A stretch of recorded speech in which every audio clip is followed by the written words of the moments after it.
மிளகாய் தொகையல் அதுக்கு 100 கிராம் பச்சை மிளகாய் எடுத்துக்கணும். புளி, பெருங்காயம், கட்டி பெருங்காயம், அதை நல்லெண்ணெயில் பெருங்காயத்தை நல்லா பொரிச்சிக்கணும். பொரிச்சிக்கிட்டு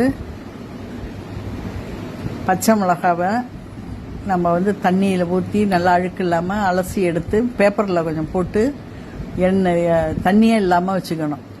தண்ணி இல்லாமல் நல்லா ஆறின பிறகு எடுத்து அது காம்போடு தான் நான் இங்கே வதக்கிக்கணும். இந்த மாதிரி காம்போட லைட்டாக கொஞ்சம் எண்ணெய் ஊற்றி காம்போடு வதக்கிக்கணும். ஏன்னாக்கா காம்பு எடுக்கக்கூடாது. வதங்கி ஆறின பிறகு காம்பு எடுத்துட்டு அரைக்கும் போது காம்பு எடுத்துக்கணும். இல்லாட்டி எண்ணெய் தண்ணி உள்ளார போயிடும். போணுச்சுன்னா தொகையில் வீணாக போயிடும். இது 1 வருஷத்துக்கு மேலே கூட அப்படியே இருக்கும். கொஞ்சம் புளி, பெருங்காயம், கல் உப்பு, தேவைப்பட்டால் உங்களுக்கு கொஞ்சோண்டு வெல்லம், நான் கொஞ்சம் வெல்லம் சேர்த்துருக்கேன். வெல்லம் போட்டு நல்லா அரைச்சி எடுத்துக்கணும்.